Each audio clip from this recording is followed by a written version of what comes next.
여러분 안녕하십니까? 드디어 국민의힘 한동훈 비상대책위원회 체제가 출범을 했지요. 한동훈 위원장이 비상대책위원장 수락연설에서 더불어공산당 이재명 당대표와 민주당 운동권들에게 사실상 전면전을 선포하지 않았습니까? 그동안 더불어민주당 386, 586, 486 나아가 686까지 그동안 얼마나 많이 헤쳐먹었으며 내년 총선 민주당의 이 운동권 무리들을 박살내겠다라는 의지를 분명히 했죠. 그런데 이런 와중에 충격적인 뉴스들이 터져나오고 있습니다. 국민의힘 한동훈 위원장 비서실장 김형동 비서실장의 충격적인 과거, 문재인 지지자였으며 그의 장인이 중국 공산당 간부, 그의 아내는 조선족. 지금 이 소식이 터져나와서 난리가 났습니다. 정성산TV 좋아요, 구독, 알림은 큰 힘이 되겠습니다. 스카이데일리가 단독으로 이 소식을 소상하게 전했습니다. 단독 한동훈 국민의힘 비서실장 김형동 장인 중국 공산당 간부설 확산, 김형동 의원 정체성 논란, 민노총 간첩단 사건 총책에게 동지, 캠프 중국 국적 아내에게 한국 국적 취득 만류했다 밝혀, 박근혜 탄핵 결정에 높게 평가, 문재인 당선 글까지, 문재인 지지자 점입 가경 터졌다. 한동훈 국민의힘 비상대책위원장이 26일 임명한 김형동 비서실장의 정체성을 둘러싼 논란이 지금 현재 일파만파 충격적으로 터져나와 확산되고 있습니다. 중국 국적의 조선족 아내에게 김형동 비서실장이 직접 한국 국적 취득을 만류했다는 이야기가 있는가 하면, 김형동 위원의 장인이 중국 공산당 간부였다는 의혹까지 겹치며 한동훈 비대위 체제에 발목을 잡을 것이라는 우려마저 일찌감치 빠르게 증폭되고 있습니다.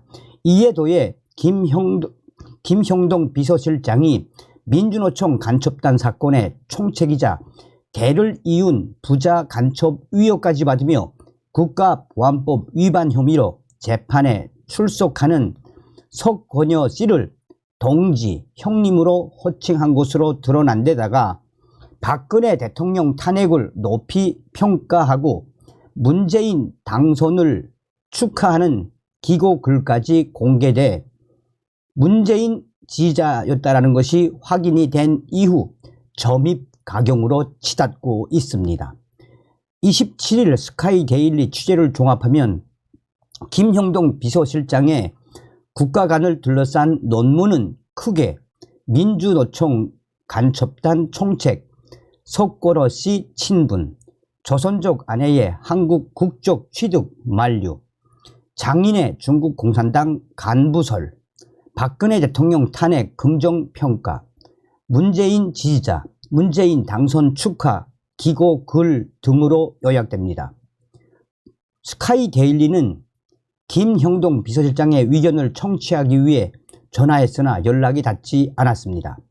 그간 김형동 실장이 주요 매체와의 인터뷰에서 스스로 또는 선거 캠프 측이 밝힌 내용을 중심으로 논란을 정리하면 다음과 같습니다. 김 비서실장은 지난해 12월 공식 출범한 한중위원연맹 소속 위원입니다. 그는 안동, 예천, 미래통합당 위원 후보 신분이던 2020년 4월 9일 방송 토론회에서 배우자는 조선족 동포이고 중국 영종에서 크고 태어나 아직 국적은 중국으로 돼 있다라고 질문에 답했다고 매일신문이 보도했습니다. 선거 캠프 측은 고령의 장인과 장모에게 딸과 떨어져 살게 해드린 것이 미안해 살아계시는 동안에 국적을 바꾸지 말라고 김 후보가 건의해 아직 한국 국적을 취득하지 않은 것이라고 설명했다고 매일신문은 전했습니다. 신문에 따르면 김형동 비서실장 장인의 중국 공산당 간부설에 대해 이전에는 당적을 가졌을 수 있지만 현재는 연세가 80대로 연로하셔서 아마 당적이 없어졌을 것이라고 캠프 측은 밝혔습니다. 신문은 한간에는 김형동 비서실장의 장인이 중국 공산당 간부 연변 부시장이었던 것으로 알려졌고 장모도 대형 업체, 백화점, 호텔을 운영하는 등 재력가였다는 소문이 퍼지고 있다고 보도했습니다. 이런 소문에 대해 김형동 캠프에서는 일부 확인되지 않은 유언 비어가 퍼지고 있다고 주장했다고 전했습니다. 김형동 실장 측에서 일부라고 밝힌 대목이 구체적으로 어느 것인지 신문은 보충 설명하지 않았습니다. 2010년 10월 11일 매일 노동뉴스에 따르면 김형동 비서실장은 민주노총 간첩단 사건으로 구속영장이 발부된 당시 조직국장 석권호 씨를 동지, 형님이라 칭하며 공개 편지를 보냈습니다. 대공수사당국에 따르면 석 씨는 2016년 8월에서 9월 중국, 베트남에서 북한 공작원 리광진을 만난 혐의를 받습니다. 리광진은 청주 간첩단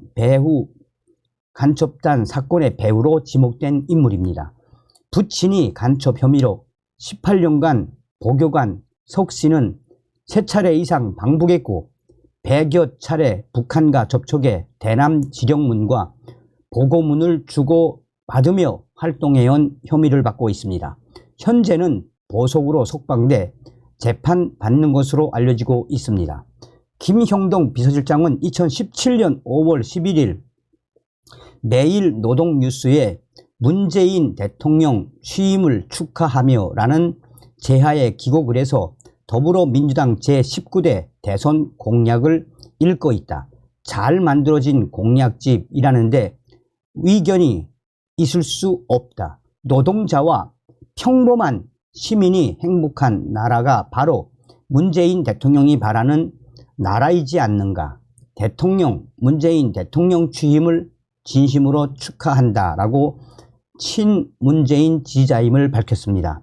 월간조선은 2020년 3월 14일 박근혜 파면 주문이 나오고서야 가슴 쓸어내릴 수 있었다라는 글을 쓰고 박근혜 하야를 요구하는 촛불 집회에 참석한 당시 김형동을 두고 미래통합당의 가치와 정체성에 맞는 인물이냐는 비판이 나온다고 보도했습니다. 2017년 3월 16일자 매일 노동뉴스에 게재된 탄핵 결정문 감상에서는 그 무게가 경험하지 못한 것이라 기쁨과 황망함까지 여러 감정이 교차했다. 그리고 일주일 세상은 평온하다. 결과적으로 파면이라는 주문이 나오고서야 가슴을 쓸어내릴 수 있었다. 필자의 모자란 분석에도 불구하고 이번 결정은 우리나라의 역사를 바꾼 결정으로 두고두고 높이 평가될 것이다 라고 김형동은 평가했습니다. 지난달 29일에는 공공의대 신설, 지방소멸 위기 시대의 해법이라는 제목으로 머니투데이가 게재한 기고를 해서 국민의힘과 윤석열 정부는 기존 의대 증원을 넘어 공공의대와 국립대 병원을 신설하는 등 위기를 극복하고 전 국민의 건강권을 보편적으로 보장하는 유일한 해법이라고 김형동 위원은 주장하기도 했습니다. 앞서 한동훈 비대위원장은 1975년생 영남 초선 김형동 위원을 비서실장으로 임명했습니다. 김형동 비서실장은 한동훈 위원장을 잘 모셔서 총선 승리에 일조하겠다라고 말했습니다. 자, 이게 과연 어떻게 된 걸까요? 지금 현재 다른 유튜브들도 방송을 했겠지만 이 스카이 데일리가 다른 언론들에서 보도가 됐던 여러 가지 부분들을 종합해서 구체적으로 밝혔죠. 한동훈 비대위원장은 이 사실을 알고도 임명을 했을까요? 어쨌든 난리가 났습니다. 다음 시간에 뵙겠습니다. 멸공.